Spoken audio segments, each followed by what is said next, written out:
और अगली खबर दिखाने से पहले एक सवाल पूछूं आपसे, क्या आपने कभी अपनी पार्टनर या पत्नी से झगड़ा किया है और बाद में अकेले बैठकर ठुड्डी पर हाथ रखकर आंखें बंद करके पछताते हुए सोचते रहे हो कि मैंने ये क्या कह दिया?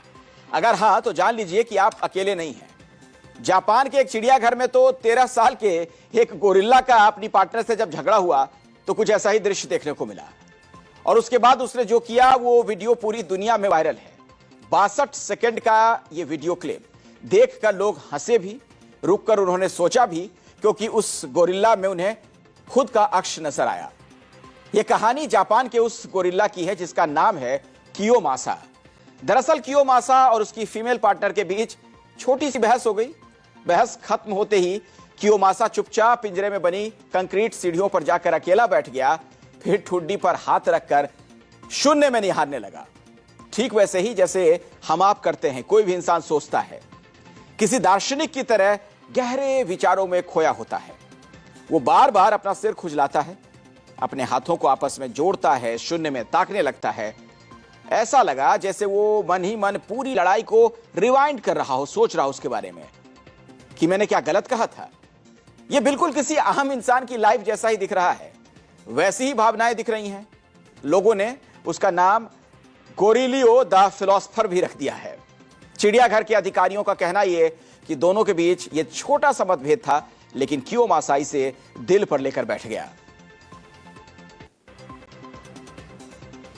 तो अब आप सोच रहे होंगे कि यह तो बस एक जानवर है, इसमें इतनी गहरी बात क्या है? तो आप रुकिए जरा, असली कहानी यहीं से शुरू होती है। वैज्ञानिक कहते हैं कि गोरिल्ला और इंसान का डीएनए 98% मिलता है, यानी हम और गोरिल्ला डीएनए की भाषा में लगभग भाई भाई हैं। तो फिर क्या गोरिल्ला को सच में हम इंसानों की तरह पछतावा होता है? क्या वो सच में सोचता है? चलिए इसे साइंस की नजर से देखते हैं कि दोनों में कई व्यवहारिकताएं कैसे समान हैं, समानताएं कैसे हैं। इंसान और गोरिल्ला दोनों समूह में रहते हैं। नर के नेतृत्व में गोरिल्ला परिवार आधारित समूह बनाते हैं। खुशी, दुख, मातृत्व का प्यार, शोक दिखाते हैं।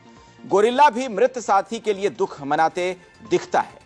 समस्या, समाधान और सीखने की क्षमता एक जैसी होती है और कुछ मामलों में गोरिल्ला उपकरणों का उपयोग भी कर लेता है, जैसे छड़ी से चीजें निकालना। दोनों गर्म खून वाले स्तनधारी जीव हैं और लंबे समय तक संतान की देखभाल करते हैं। दोनों में कई जीन एक जैसे होते हैं, खासकर सुनने, मस्तिष्क विकास और संवेदी धारणा से जुड़े हुए। तो अब आप समझ गए होंगे कि गोरिल्ला में ये भावनाएं असली हैं और इस पर साइंस की मुहर लगी है। लेकिन अब एक और सवाल उठता है, क्या गोरिल्ला सच में सोच रहा था कि उसने क्या गलत किया, या ये बस हम इंसानों की अपनी भावनाएं हैं जो हमने उस पर थोप दी हैं? दरअसल इसे कहते हैं एंथ्रोपोमॉर्फिज्म, यानी अवतारवाद। इसे आप जानवरों में इंसानी गुण देखने की आदत भी कह सकते हैं। वैज्ञानिक कहते हैं कि सच्चाई दोनों के बीच में है। गोरिल्ला के दिमाग में लिम्बिक सिस्टम, यानी कि मस्तिष्क के भीतर गहराई में स्थित संरचनाओं का एक जटिल नेटवर्क होता है। वही हिस्सा जो इंसानों में भावनाओं को कंट्रोल करता है।